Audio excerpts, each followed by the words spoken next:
traders. Basically, hello traders, this is Kosnati Komo.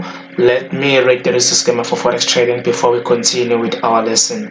Trading foreign exchange on margin carries a high level of risk and may not be suitable for all the investors. Past performance is not indicative of future results. The high level of leverage can work against you as well as for you. And then lastly, any information or advice contained within this platform is shared for education purpose only and it should not be considered as financial or investment advice. So traders, let's get to our presentation for today. So in this presentation today, traders, basically to today's presentation we will discuss the different types, basically two types of trend lines. But before we go through our today's lesson, we need to recap on our previous lesson. So on our previous lesson, we demonstrated to you traders how to draw a valid trend line. Then in terms of the bullish trend line, we said that firstly you need to identify higher highs and then the higher lows, and then secondly we said you need to connect the higher lows in order to draw a valid bullish trend line.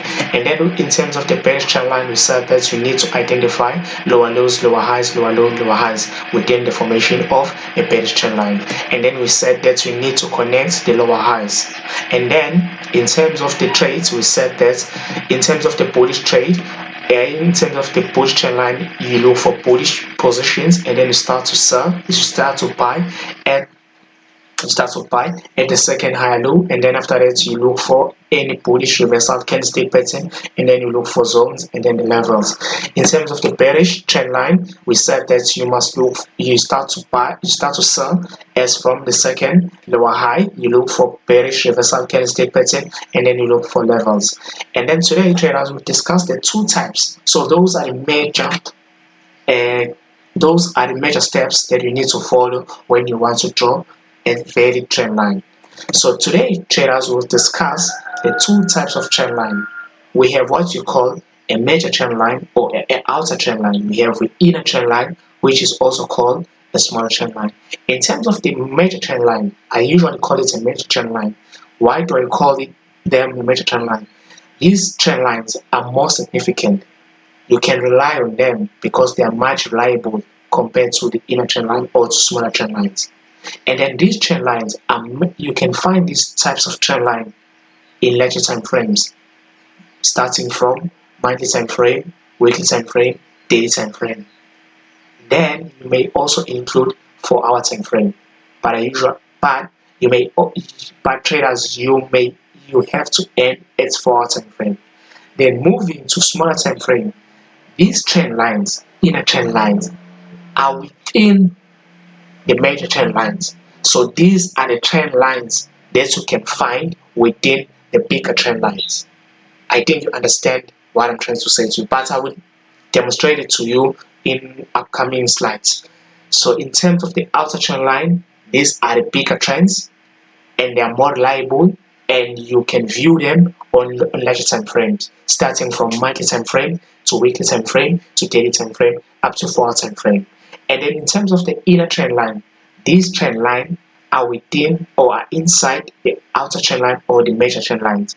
And these trend lines are viewable or are much viewable on lower time frames, such as 4-hour time frame, 2-hour time frame, 1 hour, 30 minutes, 15, 5 minutes, 1 minute, up to 1 minute, basically those trends. So some traders, I'm sure they are confused about 4-hour time frame.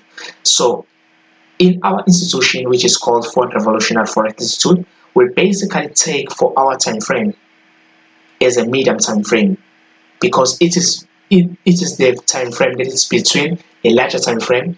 Some of the trades, some of the long-term trades, you may find them on 4-hour time frame. You may also find short-term trades on 4-hour time frame. So basically, that is why we at Fourth Revolutionary Forex Institute, we basically identify 4-hour time frame, or we label 4-hour time frame as a medium time frame.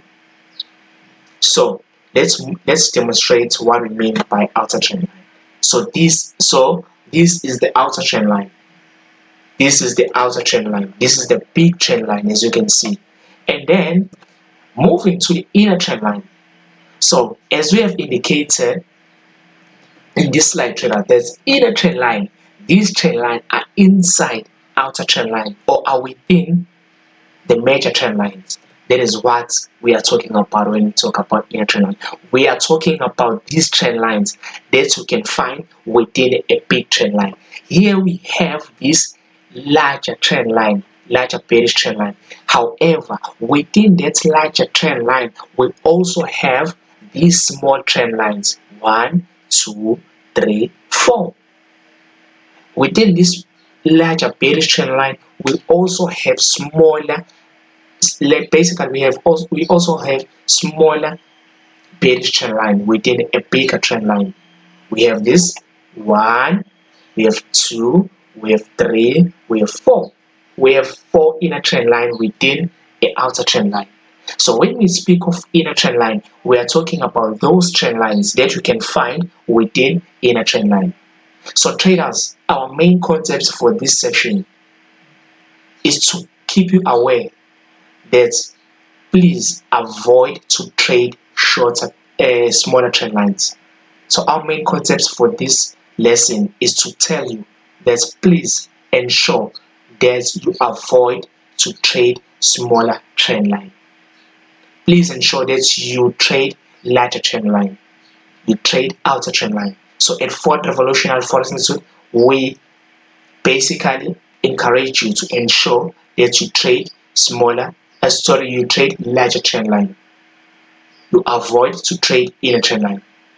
In your charts, you must trade bigger trend lines. Avoid those smaller trend lines because they are not reliable. As you can see here, we have 1, 2 down. Then on this second high, lower high, executed the trade. Then the price went down. Then the price went up. Same thing applies here. 1, okay, 1, 2, okay. Then the price went down. At least on this one, you could have find something. On this one, you could have find smaller pips. So traders, please ensure that you avoid this trend line. So the main concept for this lesson is to alert you that please avoid to trade inner trend line. Ensure that you trade outer trend line instead of inner trend line. So let's recap on our lesson. So in this lesson, we discussed 2 types of trend lines. We have outer trend line or major trend lines, and then we have inner trend line, or you may call this a smaller trend line. We said that inner trend lines are much significant or much stronger than the smaller trend lines. We said that these trend lines are much viewable on larger time frames, such as monthly time frame, weekly time frame, daily time frame, 4-hour time frames. And then in terms of inner trend line or smaller trend lines, we said that these trend lines are not reliable. They may break at any time, and it is very hard to follow them. And then we encourage you to avoid them. And then we said that these trend lines are much viewable on lower time frames, on shorter time frames, such as 4-hour, 2-hour, 1 hour, 30 minutes, 15 minutes, 5 minutes, and 1 hour and 1 minute. And then traders, we encourage you to ensure that you avoid to trade these trend lines. So this is the example of the bigger trend line, and then this is the example of the inner trend lines within the bigger trend line. We have the larger trend line, and then within the larger trend line, we also have inner trend lines within the larger trend line. So inner trend lines are the trend lines that you can find within the larger trend line. So the larger trend line is basically the main direction of the trend. So traders, this is all we have for this section. Catch you on the following section. Thank you for watching, traders. Goodbye.